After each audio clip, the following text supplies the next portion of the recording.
Aloha. This is Mrs. Dietrich with the reading of chapter 19 in our novel The Giver, written by Lois Lowry.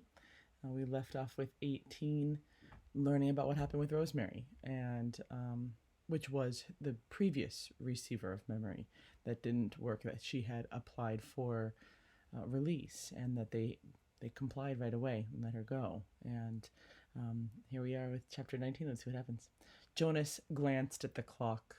There was so much work to be done, always, that he and the giver seldom simply sat and talked the way they just had. "I'm sorry that I wasted so much time with my questions," Jonas said. "I was only asking about release because my father is releasing a new child today, a twin. He has to select one and release the other. They do it by weight." Jonas glanced at the clock. "Actually, I suppose he's already finished. I think it was this morning." The giver's face took a solemn look. "I wish they wouldn't do that," he said quietly, almost to himself. "Well, they can't have two identical people around. Think how confusing it would be," Jonas chuckled. "I wish I could watch," he added as an afterthought. He liked the thought of seeing his father perform the ceremony and making the little twin clean and comfy. His father was such a gentle man. "You can watch," the giver said. "No," Jonas told him. "They never let children watch. It's very private." "Jonas," the giver told him, "I know that you read your training instructions very carefully. Don't you remember that you are allowed to ask anyone anything?" Jonas nodded. "Yes, but Jonas, when you and I have finished our time together, you will be the new receiver. You can read the books. You'll have the memories. You have access to everything. It's part of your training. If you want to watch a release, you simply have to ask." Jonas shrugged. "Well, maybe I will then, but it's too late for this one. I'm sure it was this morning." The giver told him then something he had not known. All private ceremonies are recorded. They're in the hall of closed records. Do you want to see this morning's release? Jonas hesitated. He was afraid that his father wouldn't like it if he watched something so private. "I think you should," the giver told him firmly. "All right then," Jonas said. "Tell me how." The giver rose from his chair, went to the speaker on the wall, and clicked the switch from off to on. The voice spoke immediately. "Yes, receiver, how may I help you?" "I would like to see this morning's release of the twin." "One moment, receiver. Thank you for your instructions." Jonas watched the video screen above the row of switches. Its blank face began to flicker with zigzag lines. Then some numbers appeared, followed by the date and time. He was astonished and delighted that this was available to him, and surprised that he had not known. Suddenly he could see a small, windowless room, empty except for a bed, a table with some equipment on it. Jonas recognized a scale. He had seen them before when he'd been doing volunteer hours at the nurturing center, and a cupboard. He could see pale carpeting on the floor. "It's just an ordinary room," he commented. "I thought maybe they'd have it in the auditorium so that everybody could come. All the old go to ceremonies of release. But I suppose that's when it's just a newborn that they don't—" "Shh," the giver said, his eyes on the screen. Jonas's father, wearing his nurturing uniform, entered the room, cradling a tiny new child wrapped in a soft blanket in his arms. A uniformed woman followed through the door, carrying a second new child wrapped in a similar blanket. "That's my father," Jonas said, found himself whispering as if he might wake the little ones if he spoke aloud. "And the other nurturer is his assistant. She's still in training, but she'll be finished soon." The two nurturers unwrapped the blankets and laid the identical newborns on the bed. They were naked. Jonas could see that they were males. He watched, fascinated, as his father gently lifted one and then the other to the scale and weighed them. He heard his father laugh.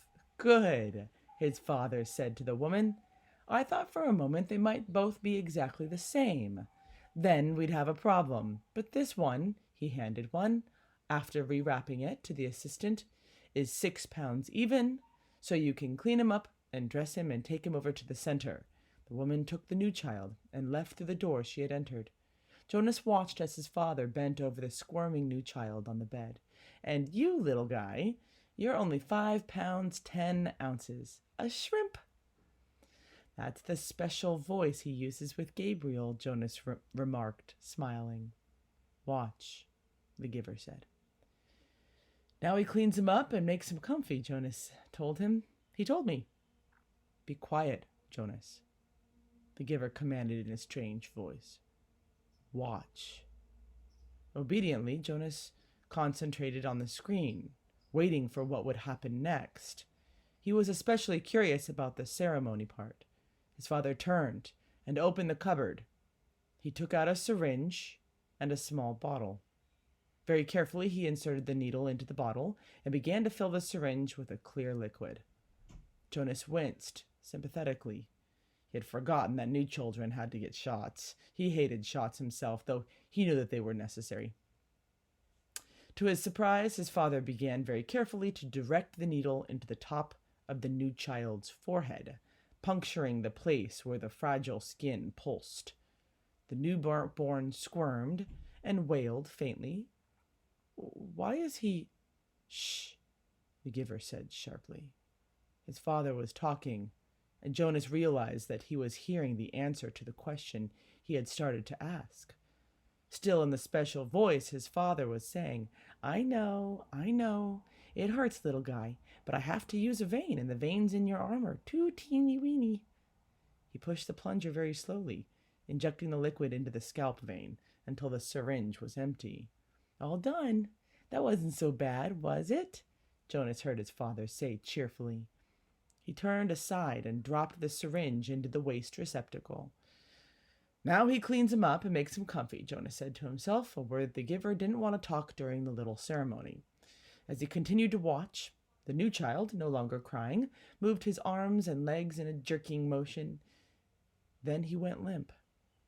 His head fell to the side, his eyes half open. Then he was still. With an odd, shocked feeling, Jonas recognized the gestures and posture and expression. They were familiar. He had seen them before, but he couldn't remember where. Jonas stared at the screen, waiting for something to happen, but nothing did. The little twin lay motionless. His father was putting things away, folding the blanket, closing the cupboard. Once again, as he had on the playing field, he felt the choking sensation. Once again, he saw the face of the light-haired, bloodied soldier as life left his eyes. The memory came back. He killed it. My father killed it, Jonas said to himself, stunned at what he was realizing. He continued to stare at the screen numbly. His father tidied the room. Then he picked up a small carton that lay waiting on the floor, set it on the bed, and lifted the limp body into it. He placed the lid on tightly. He picked up the carton and carried it to the other side of the room. He opened a small door in the wall. Jonas could see darkness behind the door. It seemed to be the same sort of chute into which trash was deposited at school. His father loaded the carton containing the body into the chute and gave it a shove. "Bye-bye, little guy," Jonas heard his father say before he left the room. Then the screen went blank. The giver turned to him, quite calmly. He related. "When the speaker notified me that Rosemary had applied for release, they turned on the tape to show me the process. There she was, my last glimpse of that beautiful child waiting. They brought in the syringe and asked her to roll up her sleeve. You suggested, Jonas, that perhaps she wasn't brave enough? I don't know about bravery. What is it? What it means? I do know that I sat here, numb with horror, wretched with helplessness, and I listened to Rosemary, as Rosemary told them that she would prefer to inject herself. Then she did. I didn't watch. I looked away." The giver turned to him. "Well, there you are, Jonas. You are wondering about release," he said in a bitter voice. Jonas felt a ripping sensation inside him, the feeling of terrible pain clawing its way forward to emerge in a cry. And that is the end of 19. We have just learned that there is no happy ceremony. We've just learned what release truly is. We'll have to find out what he does next. Have a good day.